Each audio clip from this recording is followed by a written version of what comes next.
Greetings, guys. This is JohnRunes.com TV. This episode is a response to the quote-unquote gold digger videos on YouTube, wherein a guy goes up to a girl or a woman, and she, by the way, the semantics there important. Woman goes up to a woman and asks her, for something typical of a first line, like, you look nice, or where's the nearest restaurant or something, and she she tells him that I'm busy, or I have a boyfriend and I'm not interested. And then the guy's friend drives up in a fancy car, and she has a change of perspective because of the perhaps credibility or her personal interest in being richer, and so on. And first of all, I want to make sure that you yourself are in the mindset to enjoy this video. Maybe a few deep breathing, and if you're feeling anxious, maybe some jumping jacks or a set of push-ups will help you to stabilize and focus your energy. And of course, if you've never seen these gold digger videos on YouTube, perhaps pausing this here and watching one first to get a point of view. And so I'm going to offer here 10 reasons why I think there's an issue I have with these videos and their interactions. And first, I'll suggest that I'm about freedoms, people doing as they would like as adults, consenting adults, and that I also describe people as different, not better or less. Situations is different. And really what the bottom line is what is it that you consider to be important for you, and how do you invest your time, and do you want to be manipulated or not? What is your subconscious programming have going on, and what terms do you use to describe people? Do you describe people as boys and girls, boyfriend, girlfriend? Are you more casual or more formal and commitment oriented in your life, including, of course, the commitment to yourself?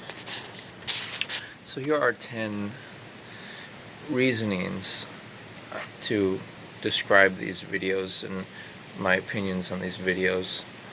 So first of all, what actually occurs when this back and forth exchange? Basically, the woman feels either skeptical, turned off, or untrusting of the man when he's approaching her and asking her and showing interest, romantic interest. Second of all, okay, so number one is defining what's going on with the terminology. My opinion is the best way to approach, let's say you see someone you're physically attracted to. First, really ask yourself if they're physically attractive, okay? Ask yourself, would you consider them to be a good, do you think they would be a good parent? Do you think they're healthy enough for procreation? Do you think they would be someone you'd be willing to orally pleasure sexually? And you might think that's odd to ask, but it actually, I think, really sets a defining, like, if you wouldn't want to orally pleasure this person, then why would you even be interested in them at all? So number one is really looking at a person and saying, not talking to them first, because you can get distracted or caught up in the magic or illusions that words say. Like if a person says, "Oh, I'm this, that, I'm a cool guy," or whatever, or has expensive clothing or a car, then the mind can get distracted by the magic of, oh, what's this? But from afar, try to look at a person, and or at least before you know really start listening to what they're saying, really try to get a visual impression of who is this person by how they present themselves. So number 2, that presentation. What does each person look like? Are they dressed formally? Do they have a ring on indicating either an interest or unavailability, or they're actually married, or they have, like I was saying, interest in marriage? That for me is a religious symbolism for myself to express to others. And so are they dressed nicely and in a coordinated fashion? And for women in particular, if you're dressed girly or sassy or sexy or or revealing in a revealing or minimal fashion, then what type of people or energy do you expect you're going to attract? If you're all makeup and fancy. It's another thing if you're dressed more professionally as a woman and you have a sense of individuality and being able to stand for yourself. So that's the presentation of yourself, right? And I think that affects things, along with number 2, how you describe yourself and that person. If that person approaches you, first you have to qualify them, are they trustworthy or not, by their appearance. And don't, like I was saying, don't be distracted by their words.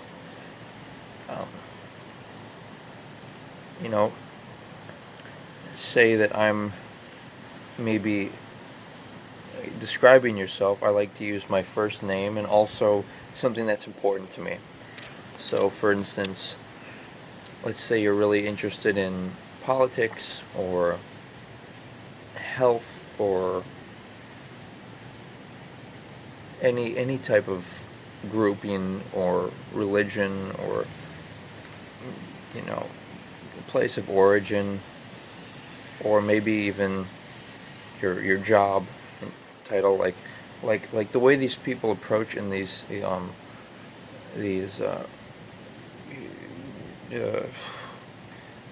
gold digger videos on YouTube is you look attractive, or the guy says, I'm looking for a restaurant or place.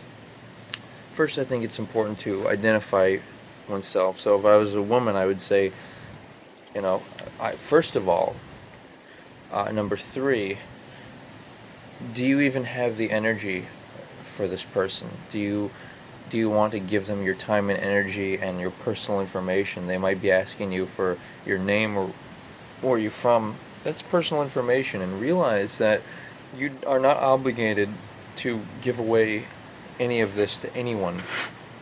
And in some cases you really shouldn't. And ultimately, it's at minimum, it's a consummation of your time and energy. And the reason that I think people are not serious about their time and energy, and parents might be upset at, oh, why is this person wasting their time? Guess why? It's because the parent tries to put themselves. The very idea of a parent is they're the authority in the person's life. They make the decisions, and that programs the child, or boy or girl. Notice terminology: boy, girlfriend. All these terms are indicative of something.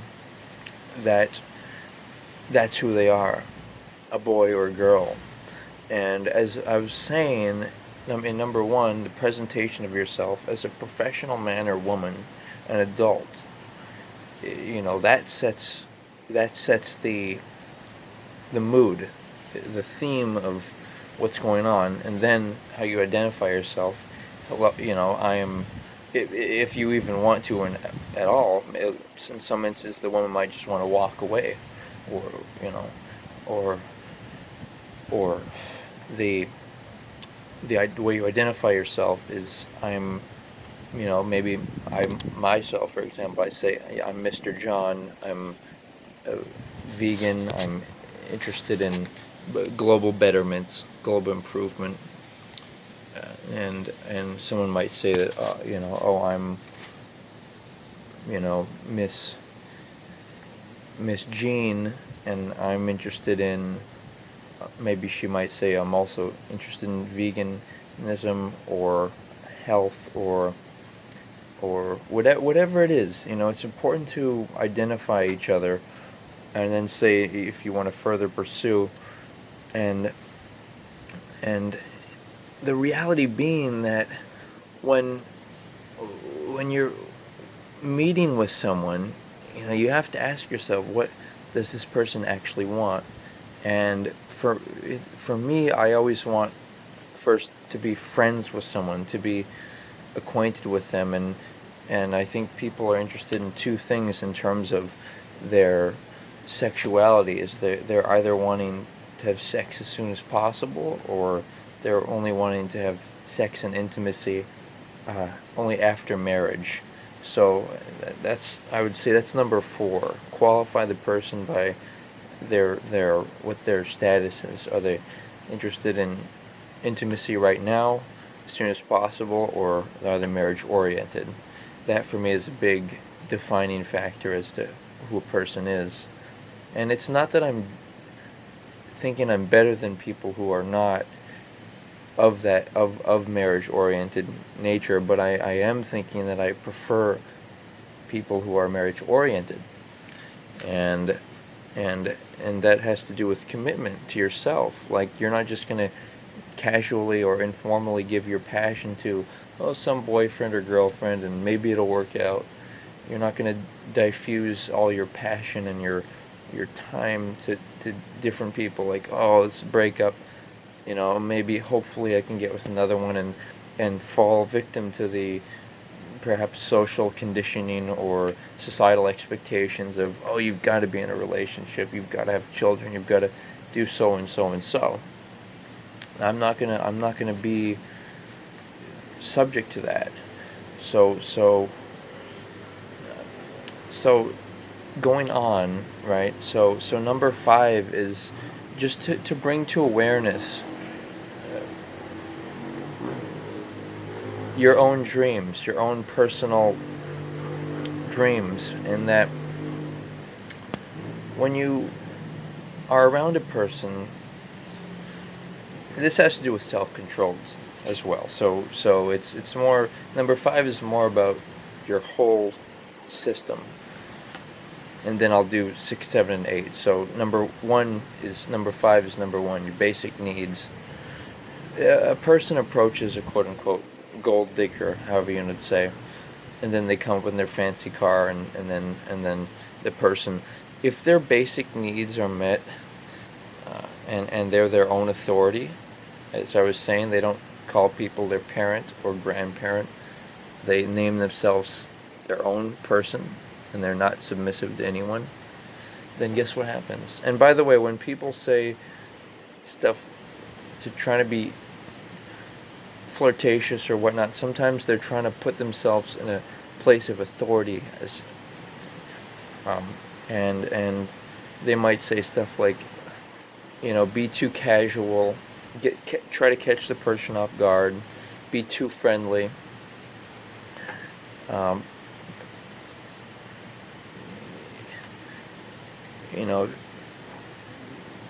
make themselves appear to be important. Like there are so many factors to consider in interpersonal dynamics, but I'm trying to stay focused here. So number five is needs.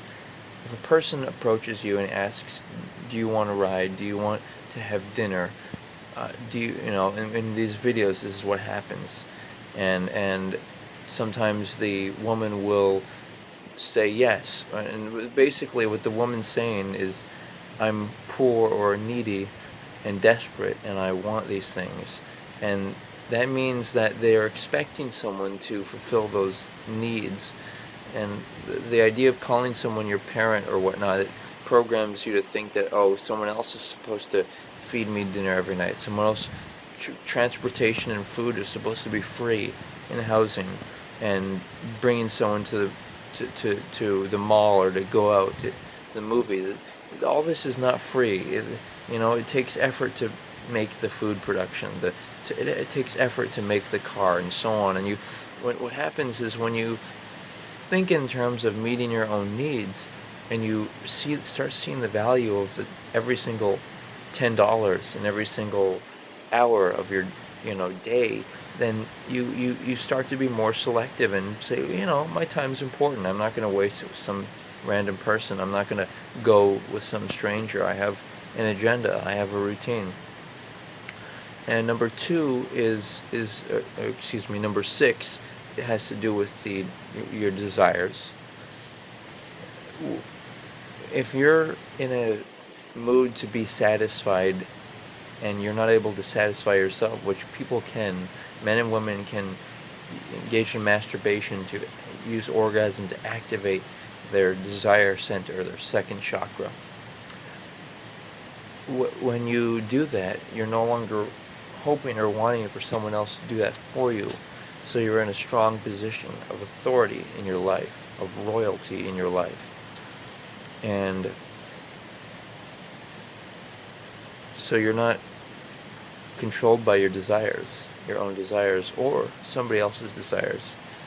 Sometimes the guy in the gold digger videos will approach and seem like he's lonely or wants the woman. It's not. Don't feel like you have to fulfill that you have to take care of that other person. That's another mistake people make, is they think that, poor person, I want to satisfy them because they're lonely. Bad way of approaching. Relationships should be based upon positive things. They should be based upon mutual commonality and interest, not, we're both pitiful and lonely, let's be with each other.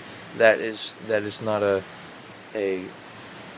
sustainable foundation for a relationship. Number 7 has to do with the feeling empowered. And curiously enough, the idea of having a fancy, like in these videos, gold digger, they pull up in a nice car, right, and then the woman can change her mind and say, I didn't mean what I said earlier. I don't have a boyfriend, and we're not serious. It just shows, and if they were an intelligent person, the woman, they would say, I didn't. You're having your fancy car gives you some credibility and adds trust. So I wasn't being honest earlier about the boyfriend, and then that might be legitimate. That might be like, okay. And then what happens next? They might say, I think it should always be where the man gives the woman his phone number, since women are more generally, I'd say, more vulnerable, and should be, it should be like the man and then it's up to the woman as to whether she wants to call back, instead of the man asking for the woman's number. So the man could say, and by the way, all men should have a business card and a website, I believe. Well, this is number 8, but I'm going into it in number 7, because number 7 has to do with empowerment and religion and lifestyle. Number 7 is huge here. It has to do with the 3rd power chakra. And when two people approach each other, what do they want from each other? Do they want to be friendly? Are they both needy? Are they both desirous? Do they both feel like, lonely? Like you don't need anyone to not be lonely. All you need is yourself and your pursuits of your desires. And by the way, no one wants to be around people who are, envious or lonely. They want, people. It doesn't matter what you have, or how fancy, what the things you have, or even whether your body is attractive or not. It matters how you feel. And by the way, many people can have. This is number 9. Many people can have satisfying sexual experiences with their partner, and you might think that, this person has an attractive body, or or oh, this person has lots of money so they can attract lots of women or men. Guess what? That that's not something worthy of envy or desire, or to be desired or sought after, because in truth, people don't. They can only have one spouse, one dream mate, and that's number 9. At the end of the day, you're only, you know, and and and so I'm going to conclude number 7 here. Just want to fulfill yourself. Whatever your interests are, make those yours, and be clear about them. Pursue them every day, so that you're not hoping another person will do that for you. Like the type of music you like, for example. So also know other things. Know what's important to you. Is it important to you to have a fancy car, to have riches? Maybe that's your religion. Fine, but be clear on it, and take steps towards it. And another thing is to not judge people on, oh, that person is, like, when the guy pulls up with the fancy car, not say like, oh, that's a cool car. Be more specific. Be like, is this your car? Did you work hard for it? Did you earn it rightfully? Are you everything's on the spiritual level. It's not about material, okay? Are you on the level of the people who made this car for you? Are you industrious? Are you precise? Are you determined and focused? Do you create great things with your life that allows you the privilege to have this car or this whatever possession is in your life? See, really, it's about responsibility. Responsibility for possessions, for yourself, for anything. And I think I'm more or less covered, enough points here. I'm about to conclude, but let's say number 10, okay, is the reality, okay, of things. It's like what's actually going on in these gold digger videos. It has to do with semantics, instead of saying, oh, I have a boyfriend, or it's not serious, or with the guy showing up, and you shouldn't have to show off your wealth. In fact, it might not be a good idea per se to show off your wealth, because it might. I mean, it's a good and bad thing. In one way, it gives you credibility, like this person doesn't want anything from me because they're already rich. But maybe even rich people or people with attractive bodies, they might misuse or abuse what they have, and that's not something worthy of envy. It's not like, oh, I wish I was them. I wish I was spoiled. I wish I had lots of money. I wish I had a nice body. It doesn't matter, because in a future incarnation you might have something else. So why not just make progress with the life you have? Make action, make movement to see what can happen in the future. What can happen in your next incarnation, and in this life even. Maybe you don't find your body attractive. Fine. Guess what? Just invest in other people's couples, and then their grandchildren will be you when you reincarnate in 50 years or whatever it is. And with this mindset, I think people can be stronger and face situations like strangers approaching them like that, and not feel like, oh, I have to lie. Just say you're unavailable, or walk away. If you think, okay, here's number 10 in conclusion. If you really need to be able to look at someone and say, if you think a person's crazy or stupid or rude or dangerous, don't say you're crazy or stupid or rude or dangerous. That's foolish. It's stupid. It's unwise to do. Instead, walk away. Extract yourself from the situation. If you think they have some credibility, then then